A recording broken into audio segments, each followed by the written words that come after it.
Hello, everyone. I'm Kyle Springer, Senior Analyst at the Perth USAsia Center. It's our pleasure to announce the launch of our Korea Special Report entitled Embracing the Indo-Pacific, South Korea's Progress Towards a Regional Strategy.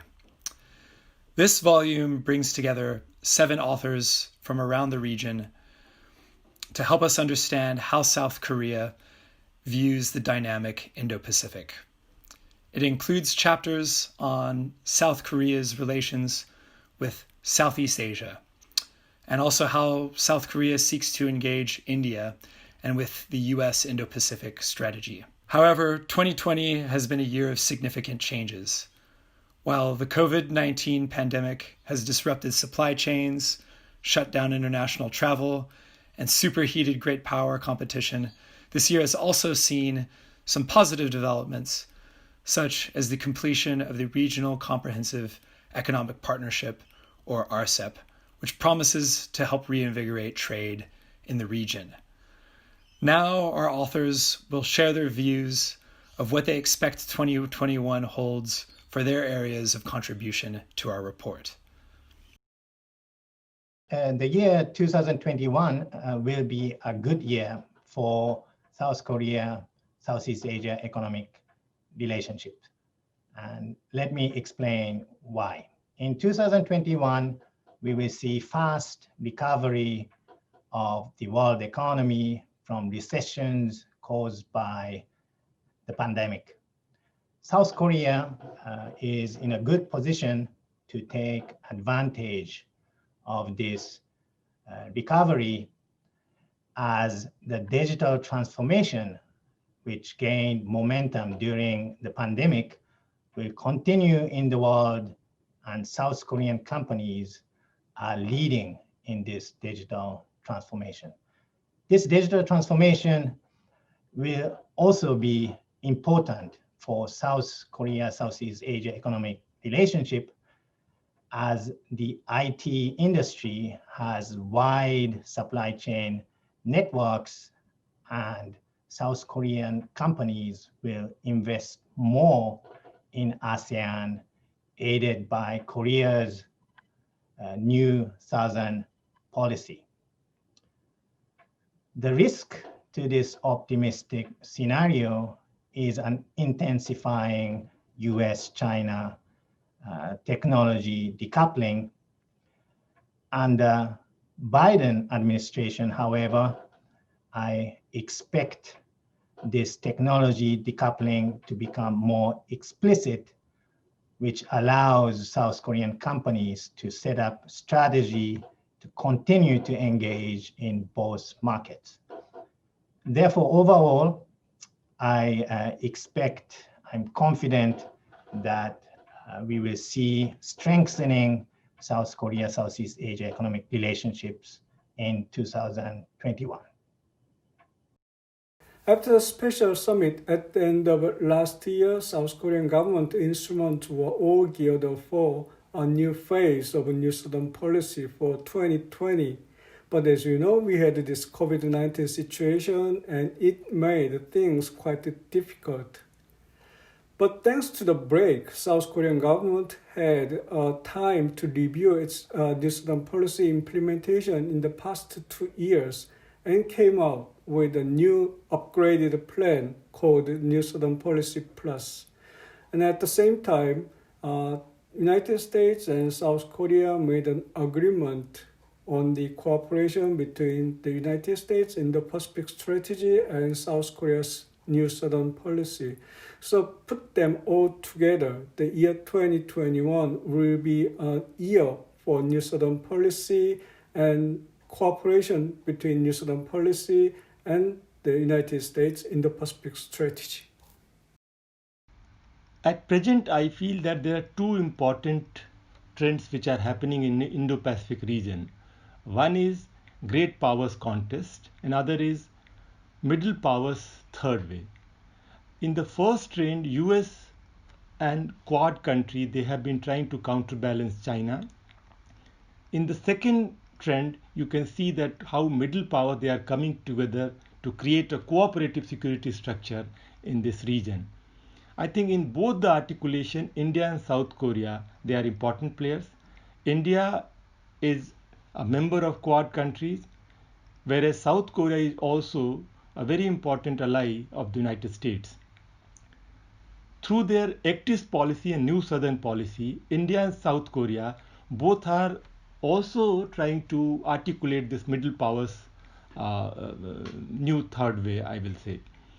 So I feel that bilaterally, these countries like India and South Korea, they need to come together.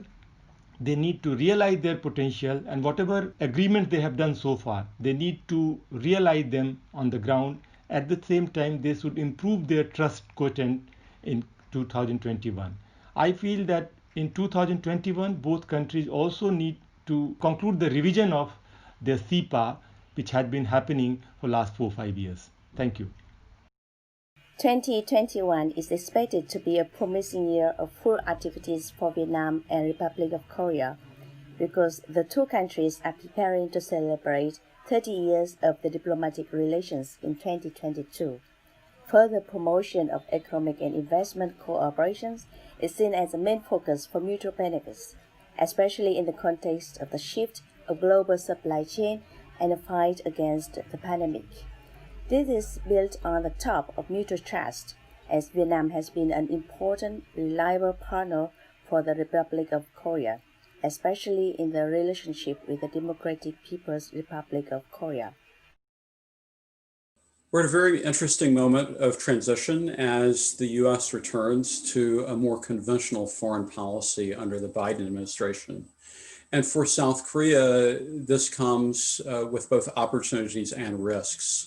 The opportunity is for the US and South Korea to broaden the aperture of alliance cooperation in the Indo-Pacific in new ways, and really to elevate the US-Korea partnership in the context of Indo-Pacific cooperation.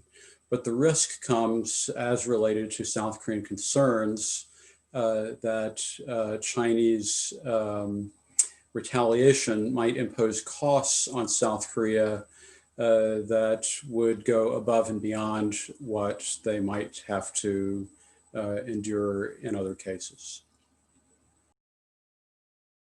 I think 2021 will be shrouded in uncertainty for the Korean Peninsula for both the North Korean nuclear issue and for the US-South Korea alliance relationship. On North Korea, the US and Pyongyang could begin the year on tough positions, perhaps hardening their positions as time goes by before we see any diplomatic opening.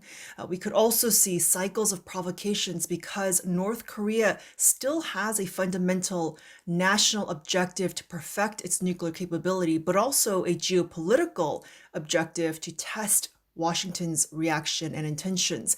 On US-South Korea relations, unless the allies begin the year with frank, honest conversations about their goals and how they want to achieve their goals, we could see some tension and even some friction. I'm actually quite optimistic about the prospects for Korea-Australia relations in 2021 for several domestic reasons, or internal reasons, and several external reasons. On the domestic front, there's been a remarkable success both in Korea and Australia in responding to the COVID-19 pandemic. And that means whether it's tourism or students or business investments or travel bubbles, Korea and Australia will be among the first countries to reestablish connectivity. The second is energy. In the last week alone, I've attended an Australia-Korea Business Council National and Australia Business Council WA panel on hydrogen, something Korea has invested in tremendously. And Australia is largely seen as a country where they can bottle sunshine in the form of hydrogen. And so there's a lot of potential there. Externally, the election results in the United States really bode well for this relationship. I've long believed that the Korea-Australia relationship would only take its next step to the strategic level when Korea had an Indo-Pacific strategy. The Trump administration's hostility to multilateralism in all its forms, its way of framing the Indo-Pacific, led Korea to be more reticent. But as the Biden administration comes in and supports multilateralism, I think that's going to make it a lot easier for Korea to understand the Indo-Pacific and thus have a better view of the relationship with Australia. More broadly than that, I think the progress of the Quad will lead Korea to take a fresh look at Australia and its role in the region. And then RCEP. The fact that both Korea and Australia are signatories to the Regional Cooperative Economic Partnership means that there's a whole range of areas beyond the bilateral free trade agreement where they will and can be working together. And on the Australian side, our horrific 2020 in terms of trade with our largest trade partner, China rather, and that the ongoing trade disputes with China has led the Australian business community and the Australian strategic community to focus more than ever before on that diversify, diversify, diversify mantra. And as they do so, I think one primary target of that diversification strategy is likely to be South Korea. And thus 2021 is looking looking better than 2020, although that's not that high of a bar. Thanks. As you have seen, there are some interesting ideas about what lies ahead in 2021, and not all of it is bad news. We hope you'll take the time to read in detail what our authors have to say about these topics in our special report. You can download the report on our website, and we'll provide the link at the end of this video. Thank you.